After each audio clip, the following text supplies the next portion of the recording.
నమస్కారం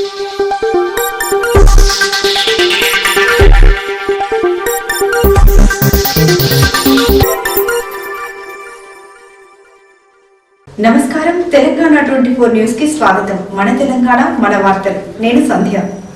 సికింద్రాబాద్ కంటోన్మెంట్ బోర్డుకు రాష్ట్ర ప్రభుత్వం నుండి రావాల్సిన టీపీటీ ఛార్జీలను మరోసారి కోర్టు ద్వారా రాబట్టున్నట్లు కంటోన్మెంట్ బోర్డు మాజీ ఉపాధ్యక్షులు జన్యావుల రామకృష్ణ తెలిపారు.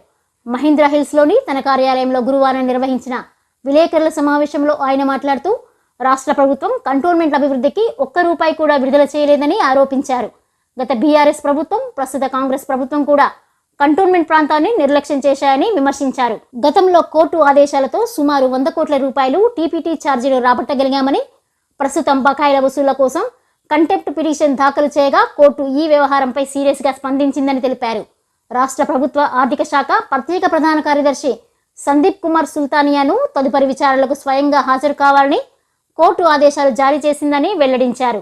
ఈ కేసు పరిష్కారమైతే కంటోన్మెంట్ బోర్డుకు మరో 65 నుంచి 75 కోట్ల వరకు రావచ్చని ఆయన ఆశాభావం వ్యక్తం చేశారు. గతంలో కేంద్ర మంత్రి కిషన్ రెడ్డి చొరవతో కంటోన్మెంట్ బోర్డుకు సుమారు 300 కోట్ల నిధులు లభించాయని గుర్తు చేశారు. కంటోన్మెంట్ అభివృద్ధి కోసం తన పోరాటం కొనసాగుతుందని రామకృష్ణ స్పష్టం చేశారు. ఈరోజు సికింద్రాబాద్ కంటోన్మెంట్ బోర్డు అనే ఒక వ్యవస్థ నాతో సహా అనేక మంది లీడర్లకు గుర్తింపు తెచ్చింది. ఈ రోజు రామకృష్ణ ఏంటిది అంటే సికింద్రాబాద్ కంటోన్మెంట్ బోర్డుకు సంబంధించిన మెంబరు, లేకపోతే వైస్ ప్రెసిడెంట్ ఉండే, లేకపోతే నామినేటెడ్ మెంబర్ అనే ఒక గుర్తింపు కేవలం సికింద్రాబాద్ కంటోన్మెంట్ బోర్డు ద్వారా మా అందరికి చెందింది. మరి అసలు ఒక ఆర్గనైజేషన్ ఈరోజు ఇబ్బంది పాలవుతుంది. ఎందుకంటే ఫండ్స్ లేవు. రాష్ట్ర ప్రభుత్వం గతంలో కేసీఆర్ గారు కానీ, ఈరోజు రేవంత్ రెడ్డి గారు కానీ ఒక్క బుడ్డ పైసా కంటోన్మెంట్ డెవలప్మెంట్కి ఇస్తలేరు.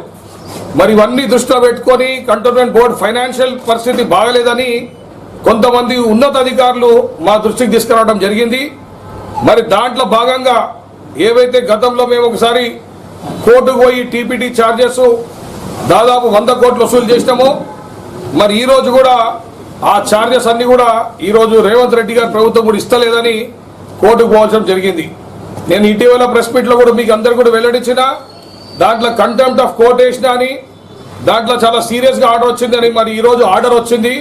రేపు 10వ తారీఖు రాష్ట్ర ప్రభుత్వం సంబంధించిన ఫైనాన్స్ సెక్రటరీ సందీప్ కుమార్ సుల్తానియా గారిని కోర్టుకు హాజరు కామని ఉత్తర్వులు జారీ అయినాయి. అదే కాకుండా కోర్టు ఎంత సీరియస్ గా తీసుకుంది, ఎందుకంటే గతంలో 2-3 సార్లు ఈ విధంగా వార్నింగ్ ఇవ్వడం జరిగింది. ఫస్ట్ టైం ఫామ్ 1 అనే ఒక అధికారికి ఇష్యూ అయింది కంటోన్మెంట్ బోర్డు విషయంలో. మరి ఆ ఫామ్ 1 అధికారం ఏంటంటే దాంట్లో క్లియర్ గా రాసింది, ఈ వాయిదాకి అంటే రేపు 10వ తారీఖు జరిగే కోర్టు వాయిదాకి తప్పకుండా రా. అదే కాకుండా ఈ కేసు సంబంధించిన ఎన్ని వాయిదాలు ఉంటావో అన్ని వాయిదాలకు నువ్వు తప్పకుండా నువ్వే రావాలా అని కూడా క్లియర్ గా ఉత్తర్వులు జరిగింది. మరి నాకు పూర్తి నమ్మకం ఈ కంటెంప్ట్ ఆఫ్ కేసు తర్వాత దాదాపు కంటోన్మెంట్ బోర్డుకి 65 కోట్ల నుంచి 75 కోట్ల దాకా వెంటనే రిలీజ్ అవుతాయని నాకు పూర్తి నమ్మకం. మరి ఈ యొక్క డబ్బుతో గతంలో కేంద్ర మంత్రివర్యులు కిషన్ రెడ్డి గారి ఆధ్వర్యంలో ఆయన ఒక చొరవతో ఏదైతే 300 కోట్లు వచ్చినాయో, మరి ఇప్పుడు ఒక 75 కోట్లు రాబోతున్నాయో, ఈ అన్నింటినీ పట్టుకొని తప్పకుండా దీర్ఘకాలిక సమస్యలు ఏవైతే ఉన్నాయో అవన్నీ కూడా కంటోన్మెంట్ బోర్డులో అడ్రస్ చేయడం జరుగుతుంది. గత సంవత్సరం నుంచి డెవలప్మెంట్ అనేది కొద్దిగా కుంటి పడ్డది. ఎందుకంటే ఫండ్స్ లేవు, ఏమైనా ఫైనాన్షియల్ రిసోర్సెస్ చాలా తక్కువ ఉన్నాయని. మరి తప్పకుండా ఈ యొక్క ఫండ్స్ తోని, ఈ యొక్క నిధులతోని కంటోన్మెంట్ ప్రాంత ప్రజలందరూ కూడా ఏవైతే డెవలప్మెంట్ ఆగిందో అవన్నీ కూడా చేపడతాం జరుగుతాయని మీ అందరు కూడా హామీ ఇవ్వడం జరుగుతుంది. అన్ని పనులు బీజేపీలో సస్పెండ్ అవ్వడం చేస్తే మరి అపోజిషన్ పార్టీ వాళ్ళు ఏం చేయాలా, కాంగ్రెస్ వాళ్ళు ఏం చేయాలా, టీఆర్ఎస్ వాళ్ళు ఏం చేయాలా, టీఆర్ఎస్ సంబంధించిన పత్రికలు ఏం చేయాలా, మరి మీరు వెళ్ళారు దానికి. అంటే రాష్ట్ర ప్రభుత్వం కేంద్రం నుంచి వచ్చే వాటానే తప్పకుండా దాని మీద కూడా నేను ఇప్పుడే మీకు కరస్పాండెన్స్ చూపించగలుగుతా. దాని మీద నేను డిఫెన్స్ సెక్రటరీని కనీసం 10 సార్లు కలిసిన. గతంలో ఉన్న డిఫెన్స్ సెక్రటరీ గిరిధర్ గారు గారిని, ఇప్పుడు ఉన్న రాజేష్ కుమార్ గారు గారిని, దానికన్నా ముందు అజయ్ కుమార్ గారు గారిని అందరు డిఫెన్స్ సెక్రటరీ కలవడం జరిగింది. అది ముఖ్యంగా ఆయన ద్వారా నాకు తెలిసింది ఏంటంటే ఆర్మీకి కంటోన్మెంట్ డీజీడీకి అంటే మా డిఫెన్స్ హెడ్ ఆఫీస్ డీజీడీ అంటాం, వాళ్ళకి రేట్స్ లో తేడా ఉంది. అంటే మేము వేసిన ధరలు వాళ్ళ ఆర్మీ అధికారం నచ్చలేదు, మేము వేసిన వాల్యూ ఆఫ్ ల్యాండ్ వాళ్ళు ఒప్పుకుంటలేరు. ఇది ఒక డిస్ప్యూట్ ని రిజాల్వ్ చేయాలంటే ఎవరు చేయాలంటే సంబంధించిన ఆర్మీ అధికారులు, వాళ్ళని కూడా సౌత్ బ్లాక్ లో పోయి కలవడం జరిగింది. తప్పకుండా అది కూడా పైప్ లైన్ లో ఉంది. దాన్ని కూడా అంటే మేము త్రూ ప్రాసెస్ త్రూ లా అఫీషియల్ ఛానల్ మేము దాన్ని ఫాలో అప్ చేయడం జరుగుతుంది. అతి త్వరలో అది కూడా రిలీజ్ అవుతుంది. మీ అందరికి తెలియని విషయం, ఎవరు చెప్పని విషయం ఏంటంటే ప్రతి సంవత్సరం ఎంతో అంత మాకు సర్వీస్ ఛార్జెస్ వస్తున్నాయి. మ్యాటర్ డిస్ప్యూట్ లో ఉంది కాబట్టి, అది రిజాల్వ్ అవుతలేదు కాబట్టి, సెన్సిటివ్ మ్యాటర్ కాబట్టి టైం అవుతుంది. కానీ ఇద్దరు పార్టీలు కూడా మేము ఎవ్రీ ఇయర్ బిల్ రేస్ చేస్తున్నాం. వాళ్ళు ఎవ్రీ ఇయర్ ఎంతో అంత చెల్లిస్తున్నాం. ఒక్కసారి ఆ రేట్ కానీ ఏరియా కానీ ఫైనలైజ్ అయితే తప్పకుండా దాని శాశ్వత పరిష్కారం వస్తుంది. టీఆర్ఎస్ నాయకులను అడ్డం పెట్టుకుని మేము బీజేపీలో ఉన్న భారత నర్మలపై టార్గెట్ చేసి రకరకాల ఇబ్బందులు క్రియేట్ చేస్తున్నారు. మొత్తం మీరే దాని కారకులని ఇక్కడనా నేను కాంక్రీట్ గా పనిచేస్తా, కన్స్ట్రక్టివ్ పనిచేస్తా. ఈరోజు నేను మెంబర్ లేను. కోర్టుకు ఎందుకు పోయినా మా ఒక ఆర్గనైజేషన్ వెల్ బీయింగ్ కోసం పోయినా. మా ఆర్గనైజేషన్ ఫైనాన్షియల్ హెల్త్ బాగాలేదు కాబట్టి కోర్టుకు పోయినా. అంటే పనికొచ్చే పని పక్కా పని చేసే వ్యక్తి నేను. అంతేగాని ఎవరో అండ మీద ఎవరిదో నెత్తి మీద పెట్టుకొని నేను ఫైర్ చేసే అవసరం లేదు. నాకు నచ్చని రోజు చెప్పి బాధ్యత ఈడికేంజే నేను ఏ చర్య తీసుకున్నా చేస్తా.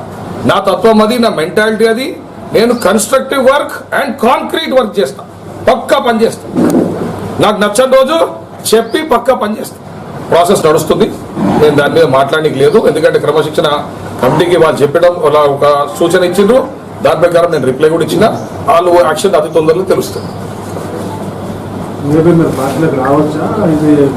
అది క్రమశిక్షణ కమిటీ దానికోసం సపరేట్ ఎప్పుడైనా అయిన తర్వాత మాట్లాడతాం. ఇంకా వేరే ఏమంటే మీరు అడగచ్చు. ఇంకోటి ఎస్ఐఆర్ విషయంలో బిఎల్ఓలకు డబ్బులు రాలేదు 3 సంవత్సరాలు అయితే వాళ్ళు ఒక చేస్తున్నారు. దాని విషయం ఎస్ఐఆర్ ప్రక్రియ అయిపోయింది. దానిపైన మాట్లాడుతున్నారు. తప్పకుండా వాళ్ళకి ఇవ్వాలా. గతంలో కూడా ఆర్పీలకు కానీ ఆశా వర్కర్స్ కానీ చాలా డ్యూస్ ఉన్నాయి. గతంలో రాష్ట్ర ప్రభుత్వం వాళ్ళకి ధరలు పెంచుతా అని చెప్పింది కేసీఆర్ గారు. మరి రేవంత్ రెడ్డి గారు వాళ్ళని బంగారం లెక్క చూసుకుంటారు. ఈ రెండు 100% తప్పు. ఎందుకంటే వాళ్ళు గ్రౌండ్లో ఈ రోజు ఎవరైతే బిఎల్ఓల కింద పనిచేస్తున్నారో కంటోన్మెంట్లో కానీ ఏ ఒక్క సివిక్ సమస్య కానీ ఏదో ఒక రాష్ట్ర ప్రభుత్వం పని కానీ కేంద్ర ప్రభుత్వం పని కానీ ముందుండి పని చేసేది వీలే. తప్పకుండా వాళ్ళకి న్యాయం జరగాల. క్రమం తప్పకుండా నెల నెల ఏ విధంగా అయితే ఎంప్లాయీస్ జీతాలు వస్తాయి వాళ్ళకు కూడా రావాలా. ఎన్నో సంవత్సరాలు వాళ్ళకి జీతా పెరుగుతలేవు. ఆ జీతాలు కూడా పెరగాల. వాళ్ళకి టైం ఎవ్రీ మంత్ వాళ్ళకి జీతం వచ్చినట్టు వస్తే వాళ్ళు మరింత ఇంట్రెస్ట్గా పనిచేస్తారు. ఎందుకంటే అనేక పనులు గవర్నమెంట్ సమస్య ఏది ఉన్నా సరే గ్రౌండ్ లెవెల్లో ఇంప్లిమెంట్ చేసేది వీలే. కాబట్టి వాళ్ళు తప్పకుండా మేమందరం కూడా వాళ్ళ ఎంబడి ఉంటాం. వాళ్ళ కోసం ఏ పోరాటం చేయడానికి కూడా మేము సిద్ధంగా ఉన్నాం. వాళ్ళకి తప్పకుండా రావాలా. అది న్యాయమైన కోరిక. ప్లస్ కొంచెం జీతం పెరగాల కూడా. కంటోన్మెంట్ లో స్టాఫ్ ఏదైతే పర్మనెంట్ స్టాఫ్ ఉన్నారో ఆ స్టాఫ్ రాకుండా అవుట్ సోర్సింగ్ వాళ్ళని కూడా టోటల్ కట్ చేస్తున్నారు. అంటే వాళ్ళని కూడా క్రమంగా తొలగించేస్తున్నారు. ఇక్కడ కూడా కొన్ని ఏవి కూడా బేసిక్ అడ్మిటేస్ కి సర్వీస్ చేయలేకపోతున్నారు. అంటే బేసిక్గా ఏంటంటే నేను ఈ రోజు ప్రెస్ మీట్ పెట్టడం కూడా అదే కారణం. ఫైనాన్షియల్ హెల్త్ బాగాలేకపోతే ఈరోజు మేము రాష్ట్ర ప్రభుత్వం లాగా దివాలా తీసే పరిస్థితిగా ఉంచుతాం. కానీ రాష్ట్ర ప్రభుత్వం ఏముంది, వాళ్ళు తాడు బొంగరం లేకుండా పనిచేస్తారు. ఈ జీతం ఇవ్వలేమంటే ఇవ్వలేము, కాంట్రాక్టర్స్ పైసలు లేవంటే లేవు. కానీ కంటోన్మెంట్ బోర్డు ఆ విధంగా చెప్పలేదు. నేను అనేకసార్లు చెప్పిన మా administration far better than GHMC అని. మేము ఆ చెప్పలేని పరిస్థితి కాబట్టి మేము మా బడ్జెట్ చూసుకొని మా ఫైనాన్షియల్ రిసోర్సెస్ చూసుకొని దాని తగ్గట్టు ఖర్చు పెడుతున్నాం. దాంట్లో భాగంగా కొంతమంది తీయాల్సి వస్తే తీస్తున్నాం. అవుట్ సోర్సింగ్ తగ్గాలంటే తగ్గిస్తున్నాం. ఎందుకంటే మేము బేర్ చేయలేకపోతున్నాం. ఎందుకు బేర్ చేస్తలేం? మాకు కేసీఆర్ గారు రాష్ట్ర ప్రభుత్వం ₹1 ఫైనాన్షియల్ ఎయిడ్ ఇవ్వలేదు. ఈ రోజు రేవంత్ రెడ్డి గారు మా దగ్గర ఎంపీఐ చేసిపోయిన 5 years. ఈ రోజు ఆయన ముఖ్యమంత్రి అయి కూడా కాంగ్రెస్ వైఖరి కూడా అదే వైఖరి ఉంది. ₹1 ఇస్తలేదు. కాబట్టి మాకు ఇబ్బంది జరుగుతుంది. కాబట్టి ఉన్న పైసల్లో సర్దుబాటు చేస్తున్నాం. ఆర్థిక ఇబ్బంది ఉంది, అభివృద్ధి జరగలేదంటారు. 10 కోట్లు తప్పకుండా చేసారు. ఇంకెక్కువ చేస్తారు, తప్పలేదు దాంట్లో. కానీ ఇంకా చేయాలా. ఈరోజు పబ్లిక్ నీడు డిమాండ్ చాలా ఎక్కువ ఉంది.